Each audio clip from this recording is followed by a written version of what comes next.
আসসালামু আলাইকুম। Hello everyone, সবাই কেমন আছেন? আশা করছি সবাই আল্লাহর রহমতে অনেক ভালো আছেন। আমরাও আলহামদুলিল্লাহ ভালো আছি।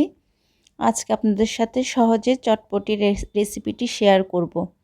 আমি ওভারনাইট ডাবলি বুটগুলো ভিজিয়ে রেখেছিলাম, তো সেগুলো সুন্দর করে ধুয়ে আমি প্রেসার কুকারে দিয়ে দিচ্ছি যাতে তাড়াতাড়ি হয়ে যায়। আপনারা চাইলে এমনিও সিদ্ধ করে নিতে পারেন, তো প্রেসার কুকারে দিলে আমার মনে হয় ভালো হয়। আর এখানে একটা বড় সাইজের আলু আমি কেটে নিয়েছি, ধুয়ে সুন্দর করে পরিষ্কার করে দিয়ে দিলাম যাতে এই গ্রেভিটা একটু ঘন হয় এবং স্বাদটা আরও দ্বিগুণ বেড়ে যায়। আমি এখানে একটু বেশি করেই পানি দিয়ে দিচ্ছি কারণ পানিটা পরে টেনে যাবে। আর আমি প্রেসারের মুখটা আটকে আমি 5টা থেকে 6টা সিটি দেব, তাহলেই হয়ে যাবে। আপনাদের যার যেরকম লাগে সেরকমটা দিয়ে নেবেন। তারপরে হয়ে গেলে আমি এখানে একটা বড় পাতিল নিয়ে নিয়েছি, তাতে আমি পরিমাণ মতো তেল দিয়ে নিয়েছি, সয়াবিন তেল। আর বড় সাইজের 2টা পেঁয়াজ কুচি করে নিয়েছি। আর এখানে গরম মশলার মধ্যে আমি শুধু সাদা এলাচ, একটা দারচিনি আর 2-3টা তেজপাতা, বাস এগুলো দিয়ে একটু যখন লালচে লালচে হয়ে আসছে তখন আমি 2 টেবিল চামচ পরিমাণ রসুন আর আদা বাটা দিয়ে দিচ্ছি। আমার এটার ভিতরে কিন্তু একটু শুকনো মরিচও বেটে দেওয়া আছে, যার কারণে কালারটা লাল এসেছে। তো এই পর্যায়ে আমি অন্যান্য মশলা অ্যাড করব। এই যে এখানে অনেক বেশি ধোঁয়া উঠছে, আমি আসলে এটা খেয়াল করিনি ভিডিও করার সময়, এই জন্য আমি আন্তরিকভাবে দুঃখিত। তো আমি যেটা যেটা ইউজ করেছি সেটা আমি মুখে বলে দিচ্ছি। আমি এখানে জিরার গুঁড়া ইউজ করেছি, সামান্য পরিমাণ হলুদ, 1 চামচ শুকনো মরিচের গুঁড়া আর পরিমাণ মতো লবণ দিয়েছি। দিয়ে ভালো মতো আমি কষিয়ে নিব। তো অলরেডি দেখেন কালারটা কিন্তু কত সুন্দর এসেছে মশলার। তো মশলা কিন্তু ভালোভাবে কষিয়ে নিতে হবে যাতে কোনো কাঁচা গন্ধ না থাকে, কোনো মশলারই কোনো গন্ধ না থাকে।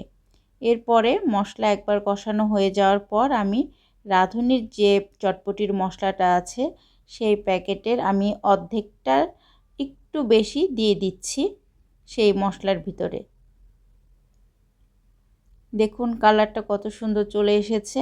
তো এটা দিয়ে আমি আরও কিছুক্ষণ কষাবো।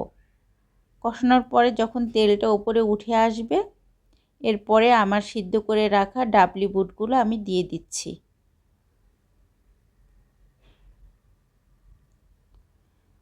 তো দেওয়া হয়ে গেলে আমি যে আলুগুলো নিয়েছিলাম সেগুলো আলাদা করে উঠিয়ে ম্যাশ করে নিয়েছি, সেটাও সাথে দিয়ে দিচ্ছি। আমার মনে হয় আলুটা দিলে গ্রেভিটার যে স্বাদটা এটা দ্বিগুণ বেড়ে যায়, এই কারণে আলুটা দেওয়া। তো অলরেডি দেখেন কত সুন্দর কালার চলে এসেছে। এখন আমি কিছুক্ষণ জাল দিয়ে নিব। বেশি জাল দিলে আবার এটা যখন ঠান্ডা হয়ে যায় চটপটি তখন কিন্তু অনেক বেশি শুকিয়ে যায়, যার কারণে অনেক বেশি জাল দেওয়া যাবে না। এরকম ঝোল ঝোল একটু বেশি থাকবে, এই অবস্থাতেই ঢেলে নিতে হবে, নামিয়ে নিতে হবে। আমি কিন্তু টেস্ট করে দেখেছি, অসম্ভব রকমের টেস্টি হয়েছে। আপনারা অবশ্যই ট্রাই করবেন, করে আমাকে জানাবেন যে কেমন হয়েছে। এটা খুবই ইজি একটা রেসিপি, মানে এর চাইতে সহজভাবে হয় না। তো আমি এখানে সার্ভিংয়ের জন্য সেদ্ধ করা ডিম, শসা আর লেবু নিয়েছি। আপনারা তেঁতুলটা দিবেন, আমার কাছে তেঁতুল ছিল না। তো এখানে কি ছোট বাটিতে চলবে? না না, চলবে না। আমি কিন্তু বড় বাটিতে গরম গরম সার্ভ করে নিয়েছি। এখন আমি সুন্দর করে যা যা উপকরণগুলো দিব ওপর দিয়ে সার্ভ করে ফেলছি। সিদ্ধ ডিম দিয়েছি, তারপর আমি দিয়ে দিচ্ছি শসা কুচি একটু বেশি করেই দিচ্ছি।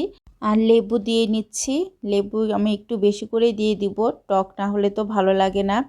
আমার যেহেতু তেঁতুলের পাল্প ছিল না, আপনারা অবশ্যই দেওয়ার ট্রাই করবেন। লেবুও খারাপ লাগে না, কারণ লেবুর যে এক্সট্রা ফ্লেভার আছে সেটাও কিন্তু অনেক সুন্দর লাগে খাওয়ার সময়। আর এখানে যে বাকি মশলাটা রেখেছিলাম চটপটির, সেটা উপর দিয়ে দিয়ে দিচ্ছি। এটার প্রতিটা বাইটে যখন মশলার স্বাদটা যাবে অন্যরকম লাগবে, খেতে অনেক মজা লাগবে। তারপরে আমি এখান থেকে ওপর থেকে কাঁচা পেঁয়াজ দিয়ে দিচ্ছি। আর দিয়ে দিচ্ছি কাঁচা মরিচ কুচি। আমি একটু ঝাল বেশি পছন্দ করি, এই জন্য দিচ্ছি। আর তারপর ওপর দিয়ে আরও একটু শসা কুচি দিয়ে গরম গরম সার্ভ করব। এবং খাবো, অনেক মজা লাগবে। আপনারাও এইভাবে ট্রাই করবেন। তো সবাইকে অনেক অনেক ধন্যবাদ। আল্লাহ হাফেজ।